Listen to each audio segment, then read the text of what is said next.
नमस्कार प्यारे साथियों, आप सभी का हार्दिक स्वागत है अर्पित लेक्चरर में। आज हम केमिस्ट्री का मोस्ट इंपोर्टेंट चैप्टर करेंगे, चैप्टर नंबर 1।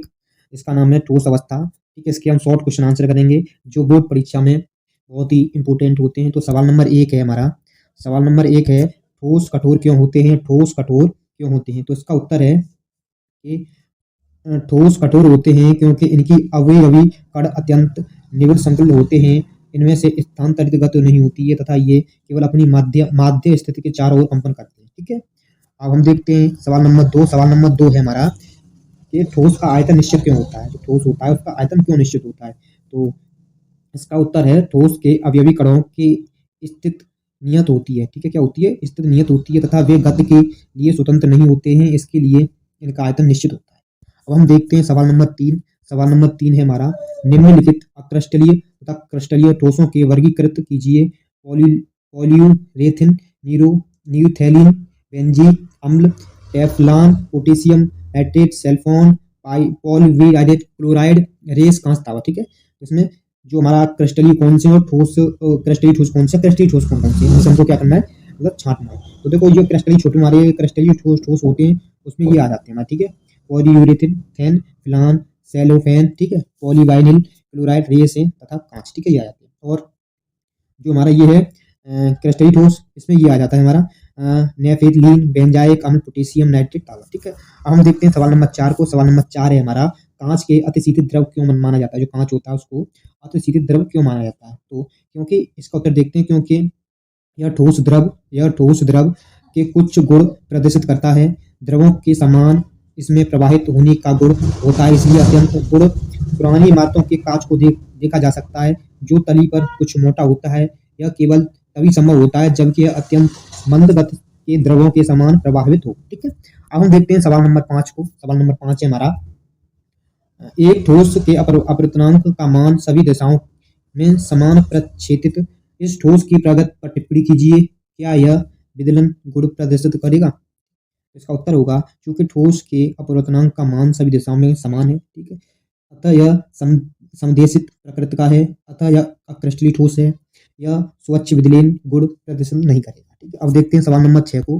तो सवाल नंबर 6 है हमारा, उपरोक्त अंतराण्विक बलों की प्रकृति के आधार पर निम्नलिखित ठोसों को विभिन्न सर्गों में वर्गीकृत कीजिए। Potassium sulphate, tin, benzene, urea, ammonia, जल, zinc sulphide, granite, rubidium, argon, ठीक है, सिलिकॉन और कार्बोनेट। इसको क्या करना है कि परिवर्तन करना है। तो सबसे पहले हम क्या लेंगे?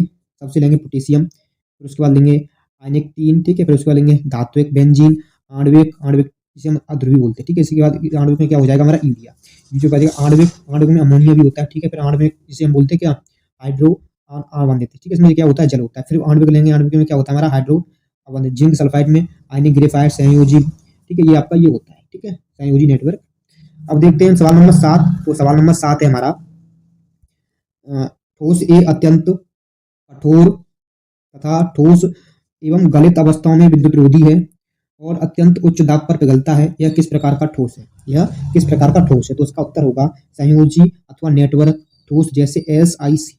इस प्रकार का ठोस है संयोजी अथवा नेटवर्क, जैसे SiC। अब हम देखते हैं सवाल नंबर 8 को। तो सवाल नंबर 8 है हमारा, आयनिक ठोस गलित अवस्था में विद्युत चालक होते हैं परंतु ठोस अवस्था में नहीं। व्याख्या कीजिए इसकी। तो उसकी देखो व्याख्या करते हैं। इसका उत्तर में देखते हैं, गलित अवस्था में आयनिक यौगिक वियोजित होकर मुक्त आयन होते हैं तथा विद्युत चालन करते हैं। ठोस अवस्था में आयन गति करने के लिए मुक्त नहीं होते हैं, अतः ये ठोस अवस्था में विद्युत चालन नहीं करते हैं। अब हम देखते हैं सवाल नंबर 9 को। तो सवाल नंबर 9 है हमारा, किस प्रकार के ठोस विद्युत चालक आघात, व्यर्थ और तन्य होते हैं? ठीक है, किस प्रकार के ठोस विद्युत चालक आघात, व्यर्थ और तन्य होते हैं? तो इसका राइट आंसर क्या होगा? इसका राइट आंसर होगा हमारा धातु। अब हम देखते हैं कि जालक बिंद से क्या तात्पर्य है?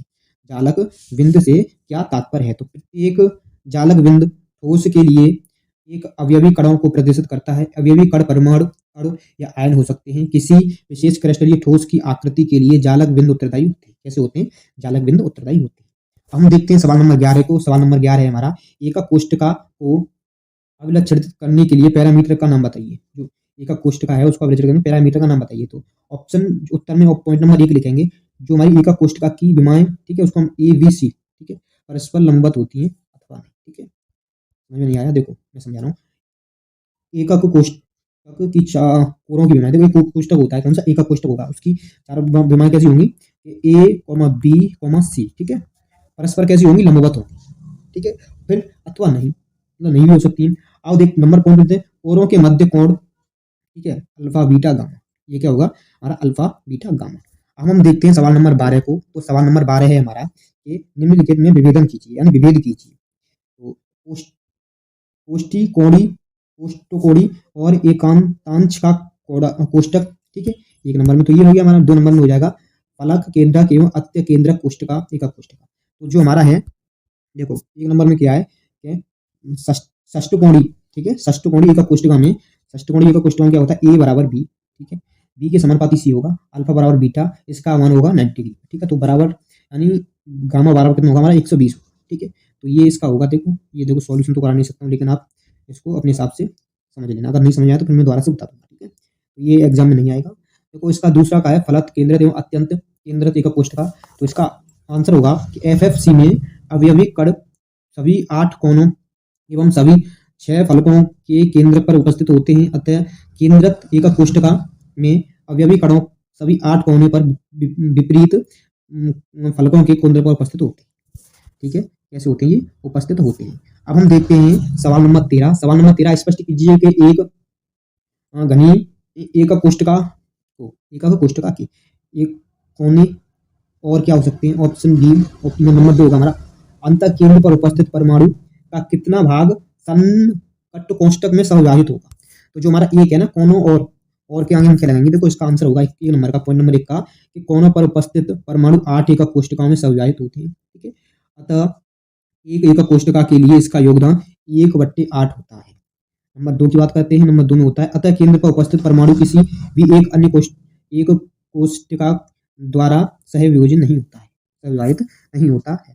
अब हम देखते हैं सवाल नंबर 13 को और सवाल नंबर 14 को, उसके बाद इसमें काफ़ी सवाल हैं, सवाल नंबर इसमें ओनली 15 कराएंगे, उसके बाद अगली वीडियो में कराएंगे, ठीक है। तो सवाल क्या है हमारा, कि सवाल नंबर 14 है हमारा कि एक अणु की वर्ग निविड़ संकुलन परत में द्विविध उपसंयोजक की संख्या क्या होगी, ठीक है, तो उपसंयोजक की संख्या कितनी होगी, 4 होगी, कितनी होगी, 4 होगी।